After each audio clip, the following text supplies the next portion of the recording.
Good morning dear student. जैसे कि मैंने कल आपको डिस्कस किया था, आपके साथ डिस्कस किया था government budget and the economy. ठीक है कि गवर्नमेंट अपना बजट पेश करती है, कब पेश करती है ये भी बताया था। फेब फर्स्ट, ये अंडरलाइन कर लीजिएगा, फेब फर्स्ट को क्या करती है, बजट पेश करती है। सभी लोगों की निगाहें नजरें इसी पर होती है कि अब बजट में क्या पेश किया जा रहा है, क्योंकि बजट कहीं ना कहीं पॉजिटिव नेगेटिव पॉइंट लेकर आता है। जिसके लिए पॉजिटिव है, ठीक है, तो उसके शेयर्स के प्राइस बढ़ जाते हैं। जहां नेगेटिव है, कहीं ना कहीं उसको डिफिकल्टी फील करनी पड़ती है। तो मेन पर्पस गवर्नमेंट बजट का क्या है, गवर्नमेंट बजट जब पेश किया जाता है तो उसमें दो महत्वपूर्ण बात होती है कि सबसे पहले ये डिटरमाइंड होता है कि फाइनेंशियल परफॉर्मेंस गवर्नमेंट की पास्ट ईयर में क्या रही, ठीक है, 1 ईयर में, और फाइनेंशियल प्रोग्राम पॉलिसी अब नेक्स्ट 1 ईयर के लिए क्या होंगे। ठीक है, तो ये दो महत्वपूर्ण इसमें बातें होती है कि पास्ट ईयर में क्या रहा, क्योंकि बजट है।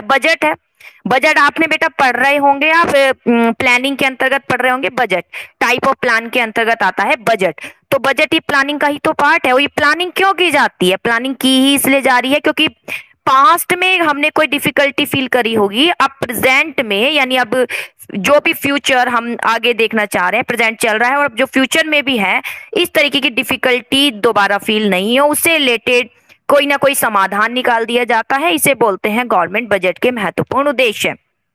तो यहाँ पर दो महत्वपूर्ण बातों को ध्यान में रखा जाता है कि पास्ट ईयर में परफॉर्मेंस क्या रही और आगे के लिए क्या परफॉर्मेंस रहनी है, क्या प्रोग्राम पॉलिसी बनानी है। इसे गवर्नमेंट की बस्टरी पॉलिसी भी कहते हैं। इसके दो पहलू हैं, एक तो रिवेन्यू है, क्योंकि बेटा बजट पेश किया गया है तो इसमें रिवेन्यू आएगी और क्या आएगा, एक्सपेंडिचर आएगा। आज हम इसी के बारे में डिस्कस करेंगे कि रिवेन्यू और एक्सपेंडिचर क्या है। ठीक है, रेवेन्यू रिसिप्ट क्या है, एक्सपेंडिचर रिसिप्ट क्या है। और दूसरा महत्वपूर्ण उद्देश्य है कि गवर्नमेंट बजट किस उद्देश्य से प्रस्तुत किया जाता है। मेन इसका दो ऑब्जेक्टिव है, ये अंडरलाइन कराया था, growth with stability, growth banana plus stability. इसी से रिलेटेड फिर इसके ऑब्जेक्टिव शुरू हो जाते हैं जो कि बहुत इंपॉर्टेंट है। ठीक है, कल भी बता दिया था, बहुत इंपॉर्टेंट है ये ऑब्जेक्टिव। इसके अंतर्गत सबसे पहले क्या डिटरमाइन किया जाता है, ग्रोथ आ गया ना, ग्रोथ मतलब जीडीपी ग्रोथ।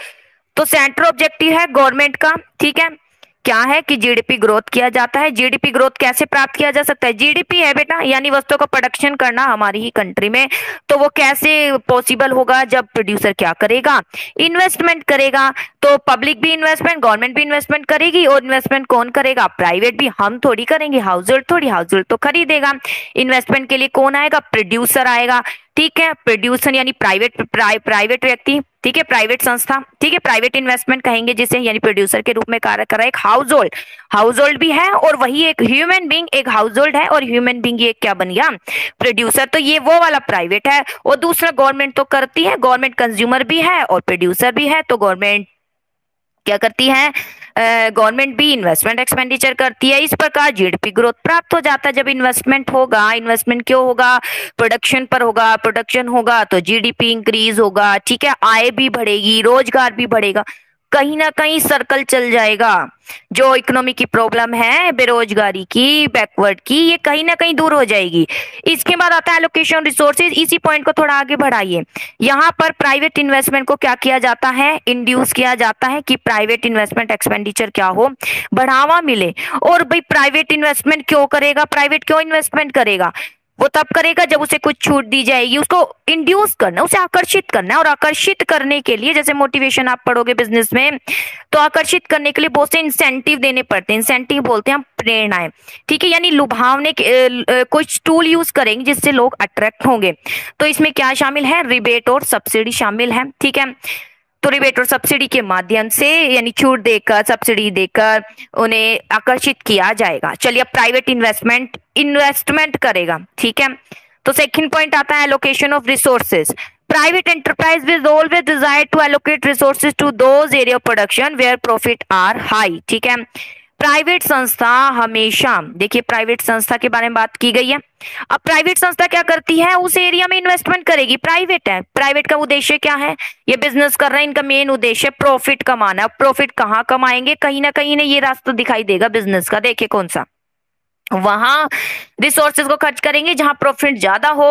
और प्रॉफिट जहां कहीं ना कहीं इन्हें यहां पर दिखाई देगा अल्कोहल में। ठीक है, जैसे आज के टाइम में भी आप देख सकते हो इस कि अल्कोहल की डिमांड बहुत ज्यादा है। लॉकडाउन चल रहा है, बस कुछ कुछ देर के लिए शॉप ओपन कर दीजिए अल्कोहल की, भीड़ लग जाएगी, लाइन लग जाएगी, न्यूज में इतना दिखाया जा रहा है। यानी बिक्री इसकी है, ये इसकी अल्कोहल की ही बिक्री है। चाहे लॉकडाउन हो, बंद हो, व्यक्ति इसका आदी हो चुका है आज के टाइम में। इसको फैशन हो गया, ये फैशन में शामिल कर लिया गया है।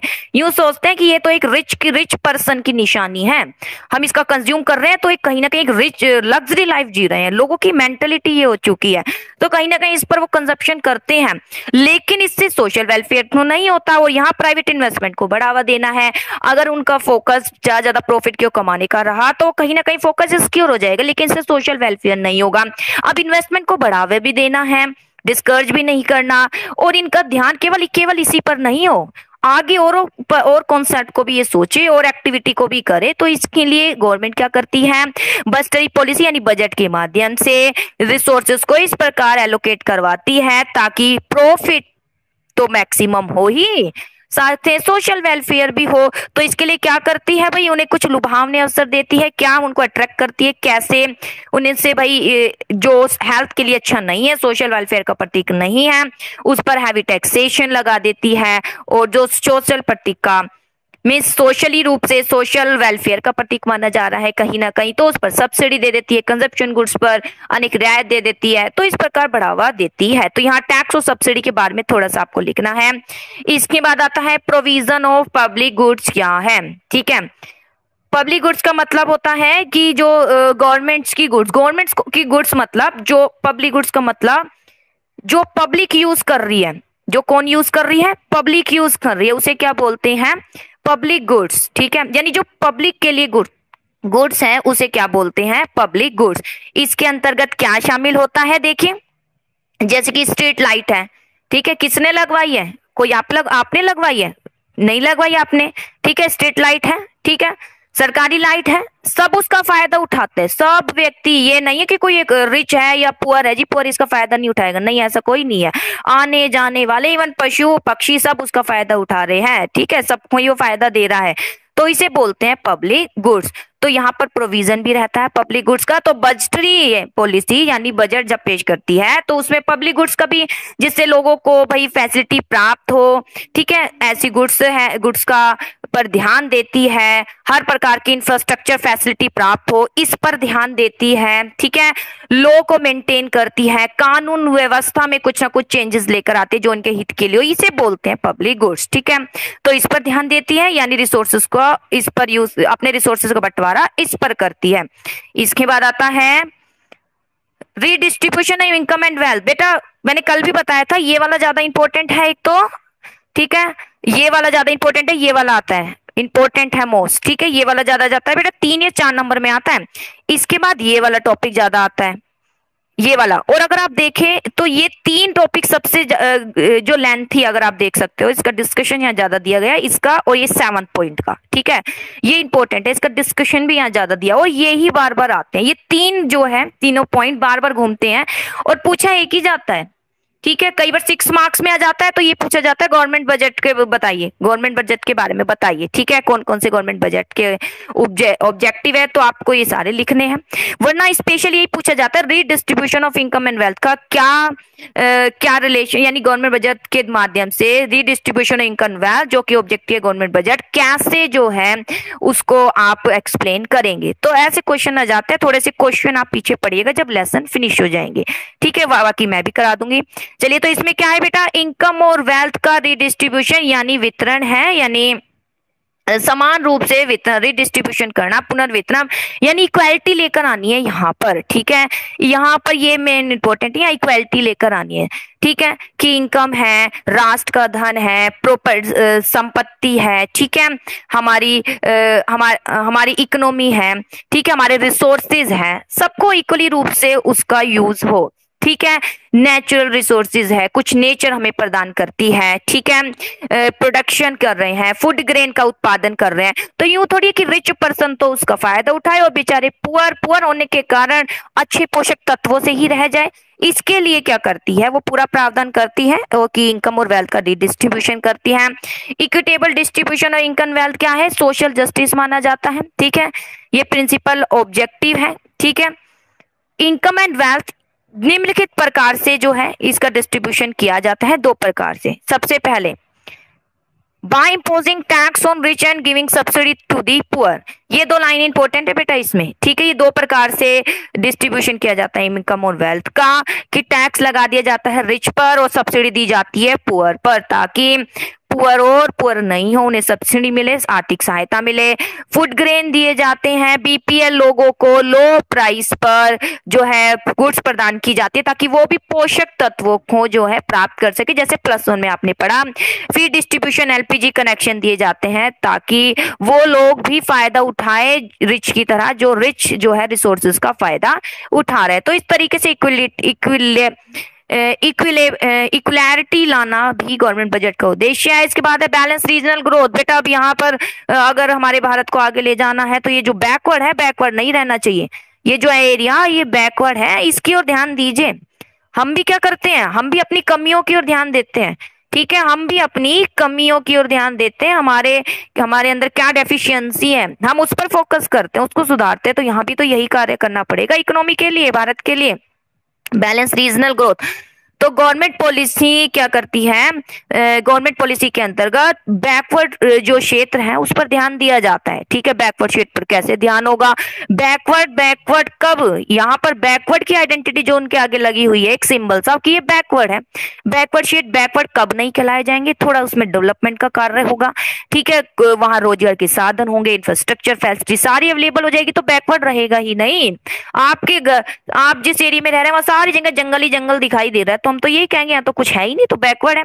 जहां आप रह रहे हैं वहां आपको सब प्रकार की फैसिलिटी दिखाई दे रही है, तो आप तो कहेंगे जी यहाँ तो डेवलप्ड हो चुका है, हमारा एरिया डेवलप्ड हो चुका है, हमें हर प्रकार की फैसिलिटी मिलती है। तो ये बैकवर्ड तब खत्म होंगे जब यहाँ हम सारी फैसिलिटी लाएंगे, ठीक है। हर प्रकार की रोजगार के साधन उत्पन्न करेंगे, इंफ्रास्ट्रक्चर फैसिलिटी प्रोवाइड कराएंगे। तो ये कैसे प्राप्त होता है, अचीव किया जाता है liberal tax for the backward region. तो इसके लिए बेटा ये याद जरूर कीजिएगा, स्पेशल इकोनॉमिक जोन स्थापित किया जाता है। स्पेशल इकोनॉमिक जोन का मतलब कि अगर बैकवर्ड एरिया में जाके प्रोडक्शन एक्टिविटी करोगे, स्पेशल आपको क्या मिलेगी, रियायत मिलेगी, स्पेशल आपको प्रोविजन दिया जाएगा, किसी प्रकार की कोई डिफिकल्टी आपको फील नहीं हो, या हो भी रही है तो उसका पूरा सोल्यूशन किया जाएगा, ये प्रावधान किया जाता है। इसके बाद एम्प्लॉयमेंट अपॉर्चुनिटी, बेटा ये एम्प्लॉयमेंट तो दिया जाएगा, ये कर ही क्यों रहे थे, यहाँ पर इस पॉइंट को क्यों ला रहे थे, बैकवर्ड को डेवलप की और क्यों करना है, ताकि डेवलप तब होगा जब कुछ इंडस्ट्री होगी तो क्या होगा, रोजगार। तो ऑटोमेटिक अगला पॉइंट बन जाएगा कौन सा, एम्प्लॉयमेंट अपॉर्चुनिटी। तो एम्प्लॉयमेंट अपॉर्चुनिटी भी प्राप्त कराने के पूरे साधन है, इसके लिए बहुत से स्कीम लागू करती है जैसे मनरेगा, ठीक है। इसके बारे में बता दिया था। इकोनॉमिक स्टेबिलिटी, बेटा दो ट्विन ऑब्जेक्टिव थे main, GDP growth plus stability. तो फर्स्ट पॉइंट जीडीपी था, ठीक है, और लास्ट पॉइंट क्या है, स्टेबिलिटी है। स्टेबिलिटी कैसे बनाई जाएगी, जो स्टेबिलिटी बनाई जाएगी जब सर्कल खत्म हो जाएगा, इन्फ्लेशन और डिफ्लेशन नहीं होगा तो स्टेबिलिटी आ जाएगी। तो इसके लिए क्या की जाती है बेटा, दो प्रकार, इसमें तो आप वही लिखे जो अभी आपने पीछे लेसन में पढ़ा है। स्टेबिलिटी कैसे, स्टेबिलिटी ना तो एक्सेस डिमांड हो ना ही एक्सेस सप्लाई हो, ठीक है, ना तो इन्फ्लेशन हो ना ही डिफ्लेशन हो। तो इसके लिए दो पॉलिसी लागू की जाती है, ट्विन पॉलिसी। कौन कौन सी, एक तो गवर्नमेंट पॉलिसी फिस्कल पॉलिसी लागू करती है और दूसरा कौन सी है, मॉनेटरी पॉलिसी लागू करती है, ये आप लिख सकते हो, ठीक है। तो इकोनॉमिक स्टेबिलिटी का अभिप्राय कि भाई यहाँ इकोनॉमी में तेजी काल मंदी काल ये चलता ही रहता है, और जो हमारी गवर्नमेंट है पूरा ध्यान रखती है कि इस प्रकार से जो ये मंदी तेजी काल चल रहे हैं इसमें डिफ्लेशन जो इन्फ्लेशन चल रहा है उसको करेक्ट किया जाए। तो गवर्नमेंट क्या करती है, अपनी फिस्कल पॉलिसी के माध्यम से इसको ठीक करने का कोशिश करती है। कैसे करती है वो हम डिस्कस कर चुके थे पिछले वाले लेसन में, तो इस टॉपिक को आप और भी बना सकते हो, ठीक है, अपने वे से। बाकी 3 या 4 नंबर तक ही आता है, अगर एक ही पूछा जाता है, इससे ज्यादा नहीं, ठीक है। यहाँ लिखा हुआ भी है और हम पीछे लेसन में डिस्कस कर चुके हैं कैसे वो रिवेन्यू एक्सपेंडिचर के माध्यम से स्टेबिलिटी बनाए रखने की कोशिश करती है, इन्फ्लेशन डिफ्लेशन को क्या करती है, ठीक करती है, ठीक है। तो ये है बेटा गवर्नमेंट बजट और उसके ऑब्जेक्टिव। चलिए अब आते हैं, ये क्वेश्चन पढ़ लेते हैं। यहाँ पर क्या है, हर हॉर्स क्वेश्चन आपको करना है। इससे क्या है, जो पीछे टॉपिक अभी हमने पढ़ा है उससे रिलेटेड कुछ ना कुछ इंफॉर्मेशन मिल जाती है और टॉपिक काफी क्लियर हो जाता है। छोटी छोटी बातें यहाँ गिवन होती है। देखिए क्या लिखा हुआ, what do you mean by fiscal discipline. Fiscal मतलब तो आपको पता है इनकम और एक्सपेंडिचर, फिस्कल आते ही इनकम और एक्सपेंडिचर की ओर आ जाइएगा आप, ठीक है। तो देखिए What do you mean by fiscal discipline? What happen is fiscal discipline is not maintained in the economy. बेटा डिसिप्लिन मतलब क्या समझते हो? डिसिप्लिन मतलब तो एक तरीके से जहां किसी प्रकार की डिफिकल्टी फील नहीं, उसे बोलते हैं डिसिप्लिन। कि मैं कह रही हूँ आप डिसिप्लिन मैनर में काम करो, यानी आप कोई डिफिकल्टी फील नहीं कर रहे। इकोनॉमी में क्या डिफिकल्टी है? एक तो इन्फ्लेशन और डिफ्लेशन, ये दो डिफिकल्टी फील होती है। तो फिस्कल डिसिप्लिन मतलब स्टेबिलिटी बनी हुई है, ठीक है, तो बैलेंस बनाए रखना है, यानी रिवेन्यू और एक्सपेंडिचर में। देखें तो ये मीनिंग याद कीजिएगा, फिस्कल डिसिप्लिन का अभिप्राय बैलेंस है रिवेन्यू और expenditure of the government. It call for a necessary check on the expenditure in view of the limited revenue of the government, ठीक है। फिस्कल डिसिप्लिन का अभिप्राय बैलेंस है रिवेन्यू और एक्सपेंडिचर का। It call for a necessary check on expenditure in view of limited revenue of the government, ठीक है। जरूरी हो जाता है कि रोक लगाया जाए अननेसेसरी एक्सपेंडिचर पर, क्योंकि गवर्नमेंट की लिमिटेड ही रेवेन्यू है, ठीक है। लिमिटेड रेवेन्यू है, रेवेन्यू मतलब आय, जो आय आएगी उसको ही तो क्या करेंगे? खर्च करेंगे, ठीक है। हम टैक्स के रूप में आय देते हैं, आय का क्या करती है? वो खर्ची तो करती है हमारे डेवलपमेंट कार्य पर, ठीक है। तो ये क्या करते हैं? रोकते हैं। फिस्कल डिसिप्लिन मतलब रिवेन्यू और एक्सपेंडिचर में बैलेंस बनाए रखना है, ठीक है, यानी limited revenue of the government, इसका अभिप्राय रोकना है। क्या रोकना है?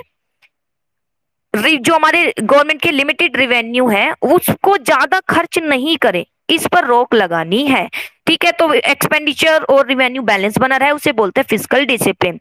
लैक ऑफ फिस्कल डिसिप्लिन के अभाव में क्या होगा? या तो एक्सेस एक्सपेंडिचर होगा और ज्यादा खर्चे होंगे तो इन्फ्लेशन होगा, कॉस्ट ऑफ प्रोडक्शन राइज रहेगी, सब हम डिस्कस कर चुके हैं। कॉस्ट ऑफ प्रोडक्शन हर्ट करेगी किसको? प्रोसेस ऑफ इन्वेस्टमेंट को। इस प्रकार जीडीपी क्या होगा? ग्रोथ हर्ट होगा और क्या बनी रहेगी? इनस्टेबिलिटी। क्या बनी रहेगी? इन स्टेबिलिटी बनी रहेगी। इसे बोलते हैं what do you mean by fiscal discipline. What happen if fiscal discipline is not maintain in the economy? तो फिस्कल डिसिप्लिन मतलब इनकम और एक्सपेंडिचर क्या है? इक्वल है। और अगर फिस्कल डिसिप्लिन नहीं है या तो इसका मतलब एक्सपेंडिचर क्या है? ज्यादा है, ठीक है, यानी कोई ना कोई ज्यादा, या तो इनकम या एक्सपेंडिचर। इनकम भी ज्यादा तो यानी आप डेवलपमेंट कार्य पर खर्चा नहीं कर रहे हैं, ठीक है, लोगों के वेलफेयर के लिए खर्चा नहीं कर रहे, दोनों स्थिति बेकार मानी जाती है। तो फिलहाल हम एक्सपेंडिचर की बात कर लेते हैं। एक्सपेंडिचर ज्यादा है, इसका मतलब कॉस्ट ऑफ प्रोडक्शन ज्यादा है, ठीक है, यानी इससे क्या होती है? हर्ट होती है जीडीपी ग्रोथ और क्या बनी रहती है? इनस्टेबिलिटी, ठीक है। चलिए इसके बाद आता है structure of the budget, component of the budget, ठीक है। बजट के स्ट्रक्चर क्या है और कंपोनेंट क्या है, आज हम ये टॉपिक डिस्कस कर रहे हैं। कल डिस्कस कर चुके थे गवर्नमेंट बजट क्या है। चलिए स्ट्रक्चर ऑफ द बजट और component of the budget. Structure of the budget refer to component of budget. Structure का मतलब यही है जी, कंपोनेंट क्या क्या शामिल है बजट में, बजट में क्या क्या शामिल है उसे कहेंगे। Two broad component of government budget are, दो प्रकार के कंपोनेंट यहाँ पर जुड़े हुए हैं। First of all budget receipt and second one is budget expenditure. Budget receipt और बजट एक्सपेंडिचर। बजट रिसीप्ट में क्या क्या शामिल है? रेवेन्यू रिसीप्ट और कैपिटल रिसीप्ट, ठीक है, क्या क्या शामिल है? रेवेन्यू रिसीप्ट और कैपिटल रिसीप्ट। बजट एक्सपेंडिचर में रेवेन्यू एक्सपेंडिचर और कैपिटल एक्सपेंडिचर शामिल होता है। देखिए बजट रिसीप्ट में इंक्लूड है रेवेन्यू रिसीप्ट और कैपिटल रिसीप्ट। फिर देखिए यहां हम बजट की बात कर रहे हैं। बजट का अभिप्राय टू कंपोनेंट से लिया जाता है। बजट है, बजट में पेश किया जाता है रेवेन्यू और क्या पेश किया जाता है? एक्सपेंडिचर। क्या पेश किया जाता है? एक्सपेंडिचर। रेवेन्यू और एक्सपेंडिचर पेश किया जाता है। तो गवर्नमेंट बजट आ दो इसके कंपोनेंट है। बजट रिसीव, ठीक है, बजट रिसीप्ट मतलब रिसीव हो रही है तो रेवेन्यू रिसीप्ट और दूसरा आता है कैपिटल रिसीप्ट। फिर दोबारा लिखती हूं, देखें बजट रिसिप्ट, रिसिप्ट हो रही है तो रिसिप्ट हो रही है, ठीक है। तो दो प्रकार की रिसिप्ट होगी बेटा, एक तो रेवेन्यू रिसिप्ट और दूसरा होगी कैपिटल रिसिप्ट। ये दो वर्ड आपको यूज करने हैं। ऐसी एक्सपेंडिचर होगा तो रेवेन्यू एक्सपेंडिचर और कैपिटल एक्सपेंडिचर। अब हम ये देख रहे हैं, पता नहीं ये रेवेन्यू क्या है, अब आपके माइंड में ये चल रहा होगा ये रेवेन्यू क्या हो, ये कैपिटल क्या है। रिसिप्ट है लेकिन एक के आगे रेवेन्यू रिसिप्ट आ गई, एक के आगे कैपिटल रिसिप्ट आ गई, तो अंतर क्या है इनमें? तो बेटा इसमें अंतर ये है, आप ये मानकर चलिए अपनी लैंग्वेज में, रेवेन्यू मतलब रोज की आय हो गई। किसकी आय हो गई? रोज की आय। आप ये कह सकते हो अपनी भाषा में रोज की आय हो गई, वो है रेवेन्यू। कैपिटल जो कभी कभी आए उसे हम कहेंगे कैपिटल। ठीक है, एक तो सिंपल शब्दों में ये हमने बता दिया, रेवेन्यू जो रोज की आए वो रेवेन्यू, कैपिटल जो कभी कभी आए, ठीक है, जो इस तरीके की आय नहीं है रोज की, वो कैपिटल में कर दो। ठीक है, और इसको यहाँ पर हम इकोनॉमी जैसे लेसन के हिसाब से समझाए तो इसको हम ये कहेंगे कि रिवेन्यू रिसिप्ट यानी एक तरफा रिसिप्ट है, वन साइड है। क्या है ये? वन साइड है। वन साइड मतलब सिर्फ सरकार को आय मिल रही है, बदले में कुछ देना नहीं है, ये है रिवेन्यू। रिवेन्यू मतलब केवल आय प्राप्त हो रही है, बदले में कुछ भी नहीं देना है, वो है रिवेन्यू। और दूसरा अगर हम देखें कैपिटल क्या है, अगर कुछ आया है तो देना भी पड़ेगा, ये टू साइड हो गया। कितनी साइड हो गया? Two side. अब ये यहाँ ये आ जाता क्वेश्चन रहा, ये वन साइड क्या है, टू साइड नहीं आया समझ। समझ इसलिए नहीं आया क्योंकि अभी पूरा नहीं बताया, चलिए अब बताते हैं। रिवेन्यू मतलब वन साइड, रिवेन्यू मतलब वन साइड। देखिए अगर कहने का मतलब मैंने आपको कुछ मनी दी है, बदले में आपसे कुछ नहीं ले रही, तो उसको हम कहेंगे रिवेन्यू। क्या कहेंगे? रिवेन्यू। मैंने आपको मनी दी है, मैंने आपको मनी दी है, बदले में कुछ आपसे वस्तु ले ली, बदले में कुछ तो लिया है, कुछ भी लिया हो, लिया है मैंने आपसे। ठीक है, कोई भी वस्तु कैसे भी, चाहे कोई प्रॉपर्टी हो, कैसे भी है, ठीक है ना, तो उसे हम कहेंगे कैपिटल रिवेन्यू। उसे क्या बोलेंगे? Capital revenue. तो बेटा दो प्रकार के रिवेन्यू होते हैं गवर्नमेंट के, एक तो रिवेन्यू रिसिप्ट, दो प्रकार की रिसिप्ट होती है, एक तो रिवेन्यू रिसिप्ट और दूसरी है कैपिटल रिसिप्ट।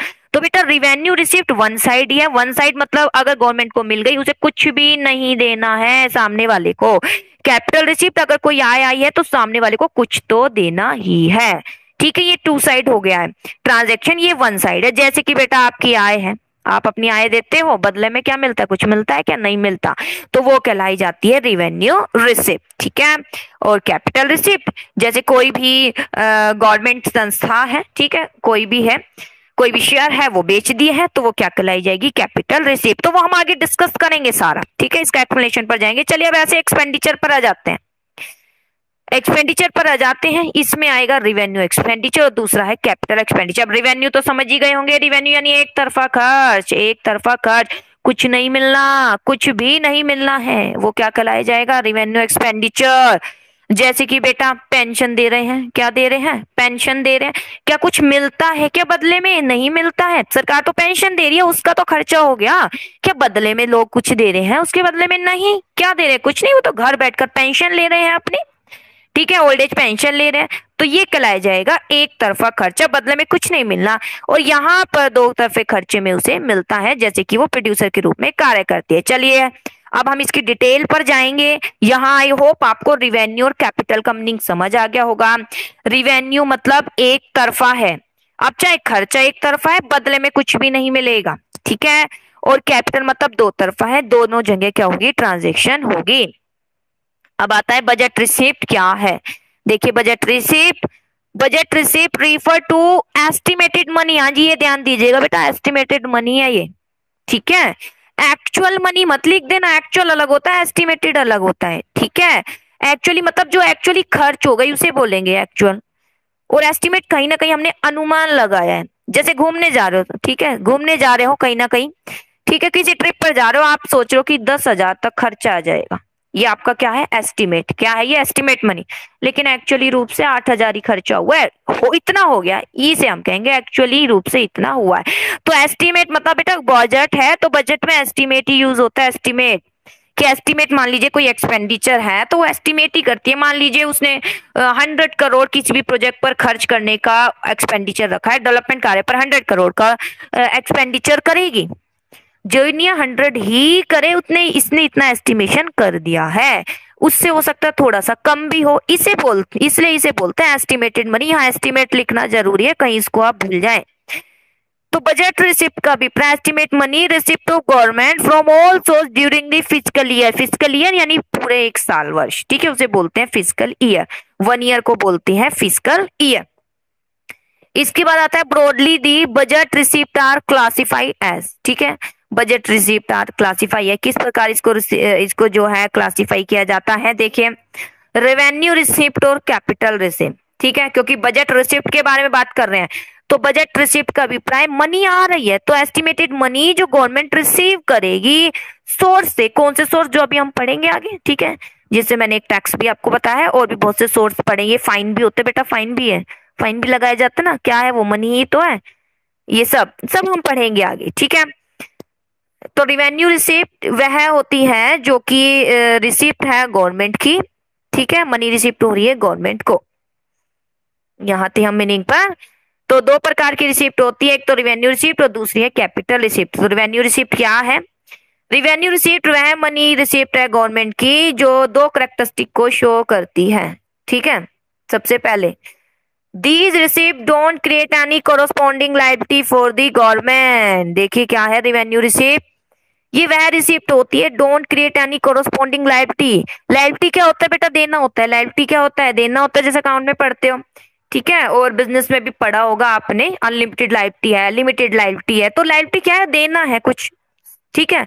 अगर कुछ मनी लिया है तो आपको कुछ देना भी है, रिटर्न, वो है लायबिलिटी एक तरीके से, ठीक है। तो रिवेन्यू तो क्या था? रिवेन्यू रिसीट वो रिसिप्ट हो गई जो आ तो गई, अब देना थोड़ी हमें, कुछ आ गई लेकिन बदले में कुछ देना ही नहीं है, तभी तो रिवेन्यू वर्ड यूज कर रहे हैं। तो जब कुछ देना ही नहीं है, यहाँ पर एक्सचेंज में कुछ देना ही नहीं है, तो ये दोनों लाइनें इंपॉर्टेंट है। Don't create any corresponding liability for the government, कोई लायबिलिटी उत्पन्न नहीं करती। एग्जाम्पल टैक्स रिसिप्ट, जैसे टैक्स रिसिप्ट एक रिवेन्यू रिसिप्ट है, क्योंकि टैक्स देने पर आप गवर्नमेंट को क्या देना है? आपने टैक्स दे दिया, गवर्नमेंट के बदले में कुछ दे रही है टैक्स के बदले, कि आपने ये टैक्स दिया, लो जी आप बदले में ये लीजिए, नहीं, ऐसा तो कुछ भी नहीं है। इसलिए इसे क्या बोलते हैं? यूनिलेटरल, यानी वन साइड कंपल्सरी पेमेंट है जो गवर्नमेंट को देना पड़ता है, ठीक है। इसे बोलते हैं रिवेन्यू रिसिप्ट। आगे these receipt don't cause any reduction in assets of the government, ठीक है। ये देखिए एसेट्स, हम ये मानते हैं रिवेन्यू मतलब आय, आय आई है तो हमने कुछ तो दिया होगा बदले में। जैसे बेटा मैंने सर्विस दे दी, चाहे मैं काम करके आई, मैंने कुछ तो दिया है। मैंने कोई वस्तु सेल कर दी, वस्तु सेल कर दी तभी तो मुझे आय मिली है। तो मान लीजिए वस्तु दे दी है, तो ये मेरी एक एसेट्स थी, एसेट्स थी, चाहे मेरे पास एक लैंड थी, मैंने वो बेच दी, तब मुझे एक आय प्राप्त हुई, मुझे एक मनी मिली, ठीक है, मनी का कुछ पार्ट्स मिला। तो क्या हुई? मेरी एसेट्स क्या हो गई? रिड्यूस हो गई। लेकिन यहाँ तो अगर आय आ गई तो बदले में कुछ देना ही नहीं है। जब देना ही नहीं है तो लायबिलिटी उत्पन्न नहीं हुई, जब देना ही नहीं है तो आपकी एसेट्स भी क्या नहीं होती?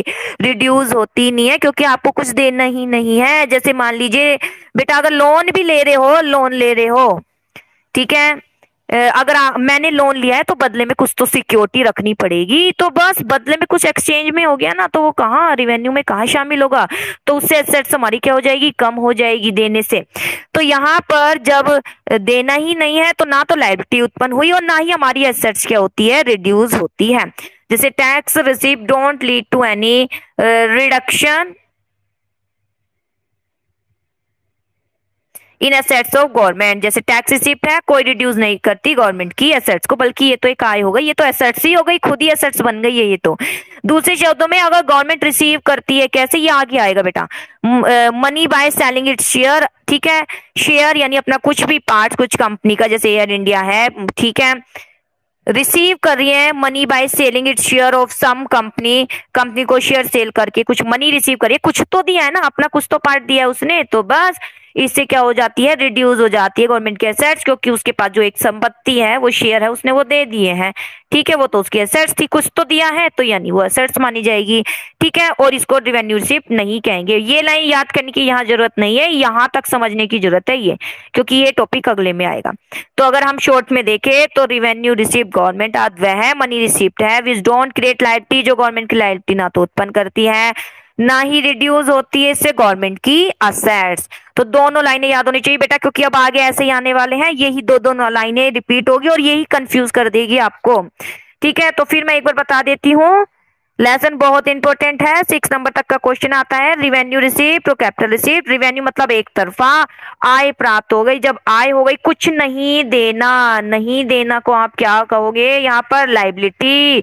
जब कुछ देना ही नहीं है तो हमारी असेट्स भी क्या नहीं, असेट्स भी क्या नहीं हो रही? काम, ना तो एसेट्स कम होती है, ना तो एसेट्स रिड्यूस होती है, ना ही लायबिलिटी उत्पन्न होती है, उसे बोलते हैं रिवेन्यू रिसीप्ट। बेटा अगर ये अच्छे से समझ लोगे यहाँ रिवेन्यू रिसीप्ट के ये दोनों कॉन्सेप्ट, तो आगे आपको इजी लगेगा। देखिए अब आता है is borrowing by the government are revenue receipt. क्या borrowing by the government revenue receipt? आप देखिए बोरोविंग तो उधार हो गया, अगर उधार मतलब ही हो गया बेटा, उधार ले ना तो किसी को कुछ तो देना ही पड़ेगा, ठीक है। उस पे तो आप इंटरेस्ट भी दे रहे हो, सिक्योरिटी भी आप रखवा रहे हो, ठीक है ना। तो ये क्या कर देता है, एसेट्स को कम कर देता है। तो रिवेन्यू तो है नहीं, बदले में कुछ तो दे रहे हो आप, ठीक है। लोन लिया है, इंटरेस्ट तो दोगे, बस खत्म, बदले में कुछ देना है तो है ही नहीं, वो रिवेन्यू में आएगा ही नहीं, ठीक है। नो बिकॉज क्रिएट लायबिलिटी, की लायबिलिटी उत्पन्न हो जाएगी, क्योंकि वापस भी देना, अगर लोन लिया है तो वापस भी तो देना है, लायबिलिटी उत्पन्न हो जाएगी, एसेट्स भी कम होगी, सब डिस्कस करेंगे हम। चलिए अब आते हैं रेवेन्यू रिसिप्ट क्या है, यानी टैक्स रिसिप्ट और नॉन टैक्स रिसिप्ट क्या है। देखिए तो टैक्स रिसिप्ट हम पढ़ते बेटा, इन सब बस ये ऐसे ही गिवन है, यहाँ पर इसका कोई डिस्कशन नहीं है, ठीक है। जैसे आप देखिए सबसे पहले आता है इनकम टैक्स। इनकम टैक्स आपको पता है ये सारे डायरेक्ट टैक्स ही है, ठीक है, इनकम टैक्स जो कि हमारी आय पर लगता है। दूसरा आता है कॉर्पोरेशन टैक्स, ठीक है। कॉर्पोरेशन टैक्स क्या होता है, जो इंडस्ट्री, ठीक है, जो इंडस्ट्री की आय पर लगता है वो कहलाया जाता है कॉर्पोरेशन टैक्स। ये सब आपने बिजनेस से ही पढ़ा होगा, ठीक है। इसके बाद आता है स्टेट ड्यूटी, इसको बेटा आप कहते हैं प्रॉपर्टी टैक्स भी कह सकते हो, या इनहेरिटेंस टैक्स भी बोल सकते हो, लेकिन अब ये अबोलिश हो चुका है, समाप्त हो चुका है, ठीक है। 1953 के अंतर्गत ये इंट्रोड्यूस हुआ था, 1953 के अंतर्गत इंट्रोड्यूस हुआ था, लेकिन 1985 के अंतर्गत, ठीक है, 1985 के अंतर्गत राजीव गांधी गवर्नमेंट के अंतर्गत, ठीक है, उसके मोनोपोली, उसके शासनकाल के दौरान इसको क्या कर दिया गया, अबोलिश कर दिया गया, समाप्त कर दिया गया 1985 में। कुछ भी इसका डिस्कशन यहाँ कुछ नहीं है, बस ये टैक्स दिए हो और कुछ भी नहीं है, यहाँ इसका कोई डिस्कशन आपको नहीं करना, ठीक है। आगे सिर्फ मीनिंग है, जो एक दो पॉइंट है। इनकम टैक्स, कॉर्पोरेशन टैक्स, ये ठीक है, आय हो गई किसकी, जो इंडस्ट्री की आय है, ठीक है। स्टेट ड्यूटी जो प्रॉपर्टी टैक्स, स्टेट ड्यूटी यानी इनहेरिटेंस टैक्स यानी प्रॉपर्टी टैक्स हो गया, ठीक है, जो प्रॉपर्टी पर टैक्स, जो हमें पैतृक संपत्ति होती है उस पर जो टैक्स, उसे बोलते थे, लेकिन अभी ये 1985 में अबोलिश हो गया। इसके बाद आता है गिफ्ट टैक्स। गिफ्ट टैक्स मतलब जब बेटा कोई गिफ्ट दे रहे हैं, कोई पर्सन किसी दूसरे पर्सन को गिफ्ट दे रहा है और उसकी वैल्यू 50,000 से अब वो चली जाती है, तो फिर एक क्या देना पड़ता है, गिफ्ट टैक्स देना पड़ता है, ठीक है। गिफ्ट टैक्स देना, तब एक लायबिलिटी उत्पन्न हो जाती है, वो किसकी, गिफ्ट टैक्स की, तो उसे बोलते हैं गिफ्ट टैक्स। अगर इसकी लिमिट फिलहाल 50,000 है, 50,000 तक कुछ नहीं है, उसके बाद ये शुरू हो जाता है गिफ्ट टैक्स। इसके बाद आता है कस्टम ड्यूटी, आपने पढ़ा होगा, कस्टम ड्यूटी क्या है, इंपोर्ट एक्सपोर्ट ड्यूटी, उसे कस्टम ड्यूटी बोलते हैं। इसके बाद आता है एक्साइज ड्यूटी, एक्साइज ड्यूटी भी आपने पढ़ा होगा बिजनेस स्टडी में, इसे बोलते हैं प्रोड्यूसर टैक्स, यानी हम कहेंगे जो मैन्युफैक्चरिंग, वस्तु की जो मैन्युफैक्चरिंग करते हैं गुड्स की, ठीक है, हमारी कंट्री में जो वस्तु बन रही है उसका जो मैन्युफैक्चरिंग कर रहे हैं उस पर जो मैन्युफैक्चरिंग जो टैक्स लग रहा है, बनाने पर जो टैक्स, उसे बोलते हैं एक्साइज ड्यूटी। जीएसटी आपको पता है, ठीक है, ये दोनों बेटा ये एक्साइज ड्यूटी जीएसटी में ही शामिल है। चलिए इसके बाद बेटा ये सारे हैं जो एक तरफा माने जाते हैं टैक्स रिसिप्ट। चलिए और कौन सी है, नॉन टैक्स, इन सब का बेटा डिस्कशन यहाँ पर है। फीस है, चीट है, इनकम फ्रॉम पब्लिक एंटरप्राइज है, फाइन है, स्पेशल असेसमेंट, ये हम अभी आगे डिस्कस करेंगे, ठीक है। इस टॉपिक को यहाँ तक जल्दी फिनिश कर लेते हैं, टाइम भी होने वाला है। देखिए टैक्स रिसिप्ट क्या है ये पढ़ लेते हैं। टैक्स कंपल्सरी पेमेंट है जो गवर्नमेंट को देना ही पड़ता है, हाउस होल्ड को या इंस्टीट्यूशनल, जैसे अभी हमने पढ़ा corporate tax. Tax payer can not expect any service और बेनिफिट फ्रॉम दी गवर्नमेंट, और गवर्नमेंट से इसको कोई बेनिफिट नहीं मिल रहा, गवर्नमेंट को ये देना पड़ रहा है, ठीक है, और रिटर्न में कुछ नहीं मिलता, इसलिए कंपल्सरी पेमेंट है जो इंडिविजुअल हाउस होल्ड गवर्नमेंट को देते हैं, बिना किसी रिटर्न के कुछ भी नहीं मिल रहा है, इन्हें मनी जो दे रहे हैं टैक्स के रूप में कुछ भी नहीं मिल रहा है, इसे बोलते हैं। इसके बाद आता है टाइप ऑफ टैक्स क्या है, तो बेटा दो प्रकार के हैं, प्रोग्रेसिव और रिग्रेसिव टैक्स। देखिए क्या है, बहुत सिंपल टॉपिक है ये। इसके अलावा आता है वैल्यू एडिड टैक्स है, स्पेसिफिक टैक्स है, डायरेक्ट और इनडायरेक्ट टैक्स, ये सब तो बेटा जीएसटी में शामिल हो ही गए हैं, सब सम हो चुके हैं। चलिए फिर भी यहाँ जैसा है वैसा हम पढ़ लेते हैं, आ जाता है तो लिख दीजिएगा। अब आता है प्रोग्रेसिव और रिग्रेसिव टैक्स क्या है। प्रोग्रेसिव जैसे नेम से इंडिकेट है, progress, a tax is said to be progressive when the rate of tax increase with an increase in income. Progressive tax वो कहलाया जाता है जिसमें टैक्स इंक्रीज हो जाता है जैसे जैसे क्या बढ़ती है, आय बढ़ती है, सो दैट रियल बर्डन जो टैक्स का है मोर ऑन रिच, इस प्रकार रियल बर्डन रिच पर ज्यादा आ जाता है और पुअर पर क्या होता है यहाँ लेस। जैसे tax rate is 10% for income between, ठीक है। जैसे कि अगर किसी की आय 2 से 5 लाख तक है तो 10% टैक्स लगेगा। वहीं अगर 5 से 10 है तो 15% क्या लगता है, टैक्स लगता है। इसे बोलते हैं जैसे जैसे आय बढ़ेगी वैसे वैसे टैक्स की रेट बढ़ जाएगी। तो हमारे यहाँ पर बेटा प्रोग्रेसिव टैक्स चलता है, ठीक है। प्रोग्रेसिव टैक्स यूज किए जाते हैं ताकि रिच और रिच ना हो और पुअर ना होते जाए। जैसे जैसे आय बढ़ेगी वैसे वैसे टैक्स बढ़ता जाएगा। बहुत सिंपल। इसके बाद आता है रिग्रेसिव टैक्स। क्या है? Tax is said to be regressive when it's causes a greater real burden on poor than the rich, जिसमें जो रियल बर्डन है पुअर पर ज्यादा होता है रिच की अपेक्षा। जैसे कोई एक पर्सन है, मान लीजिए 1 लाख, उसकी मंथली इनकम है और 10% इनकम टैक्स दे रहा है। He still has a balance of 90,000 per month, ठीक है। पर्सन जिसके पास 1 लाख मंथली इनकम पे कर रहा है 10% इनकम टैक्स, ठीक है, और अब उसके पास 90,000 ही बच जाते हैं 10% देने के बाद। अगर मान लीजिए अगर एक पर्सन, मान लीजिए एक एग्जांपल के तौर पर बोला है 5,000 ही कमा रहा है मंथ में, वो 10% देना पड़े तो 500 दे देगा वो तो बेटा 500 देने से cut in his essential consumption, उसकी इतना ही कम वेतन है और उसे 500 रुपए अगर दे देगा तो वो और गरीब हो जाएगा और पुअर डाइट में चला जाएगा, पुअर हेल्थ में चला जाएगा।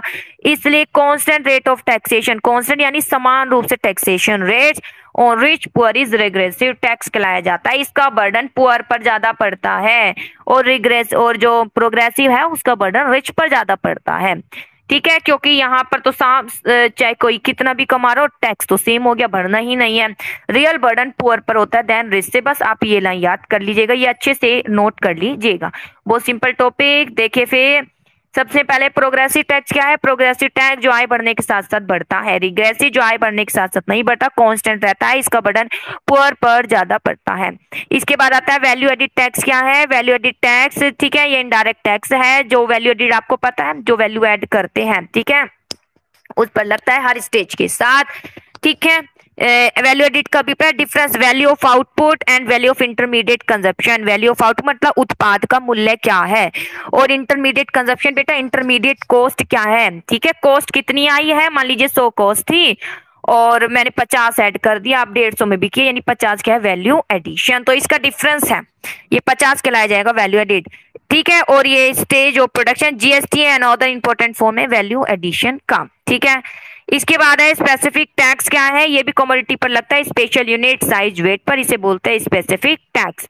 इसके बाद आता है डायरेक्ट और इनडायरेक्ट टैक्स। क्या है? डायरेक्ट टैक्स वो जिसका final burden which is borne by person, वही पर्सन उठाता है जिस पर ये लगता है। जैसे कि क्या? इनकम टैक्स किस पर लगता है? इनकम पर। उसे ही व्यक्ति को इसका बर्डन सहन करना पड़ता है, ठीक है। रियल बर्डन उसे ही सहन करना पड़ता है। Tax can not be shifted to any other person, दूसरे व्यक्ति को हम शिफ्ट नहीं कर सकते, ठीक है।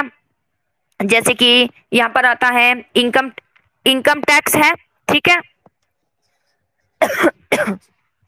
इनकम टैक्स है, गिफ्ट टैक्स है, ये हम कॉर्पोरेट टैक्स पढ़ चुके हैं। हाँ जी, एक और पढ़ लेते हैं वेल्थ टैक्स। क्या है? ये बेटा पर्सनल टैक्स है, यानी जो आपकी पर्सनल प्रॉपर्टी है उस पर जो लगता है। मान लीजिए चाहे कैश है, शेयर है, फिक्स एसेट्स, आपकी पर्सनल जो वस्तुएं हैं उस पर लगता है, उसे बोलते हैं wealth tax. Direct tax really paid by the person और होम इज लीगली इम्पोज, ठीक है। डायरेक्ट टैक्स वही पे करता है जिस पर्सन पर लगा है। अब आता है इनडायरेक्ट टैक्स, जिसका इनिशियल बर्डन इम्पैक्ट ऑन, जिसका बर्डन दूसरे पर जाता है, जैसे आपको पता है, ठीक है, जो हम जीएसटी पे करते हैं, ठीक है। It is rely on the producer, they are the pay this tax to government but they charge this tax from buyer by adding its price of goods sold। Indirect tax जिसका real burden उस व्यक्ति पर नहीं होता, कि एक ही व्यक्ति पर नहीं बल्कि सब मिलकर कहीं ना कहीं सब पर इसका बर्डन पड़ जाता है, इसे बोलते हैं इनडायरेक्ट टैक्स। जो इम्पोज किया जा सकता है one person but set partially whole by another, ठीक है, इसे बोलते हैं इनडायरेक्ट टैक्स। डायरेक्ट यानी जो जिस व्यक्ति पर लगा है वही पे करेगा। इनडायरेक्ट यानी जिसका बर्डन हम दूसरों पर टाल सकते हैं, उसे बोलते हैं इनडायरेक्ट टैक्स, ठीक है। इसके बाद आता है बेटा डायरेक्ट इनडायरेक्ट टैक्स में अंतर। तो डायरेक्ट टैक्स जो फाइनली पेड बाय पर्सन, जो लीगली इम्पोज जिस पर लगा है वही पे करेगा। इनडायरेक्ट जो कि फिलहाल दूसरों पर हम बर्डन डाल सकते हैं। इसको हम दूसरों पर नहीं शिफ्ट कर सकते, यहाँ इस टैक्स को दूसरे पर शिफ्ट कर सकते हैं। डायरेक्ट टैक्स जनरली प्रोग्रेसिव होते हैं इन नेचर में, रिग्रेसिव नहीं होते। ठीक है, प्रोग्रेसिव आय बढ़ने के साथ साथ बढ़ता है। इनकम कॉर्पोरेट प्रॉफिट टैक्स, और यहाँ पर जैसे यहाँ लिखा ही हुआ है, ठीक है, जीएसटी और कस्टम ड्यूटी, ये कहलाया जाता है इनडायरेक्ट टैक्स।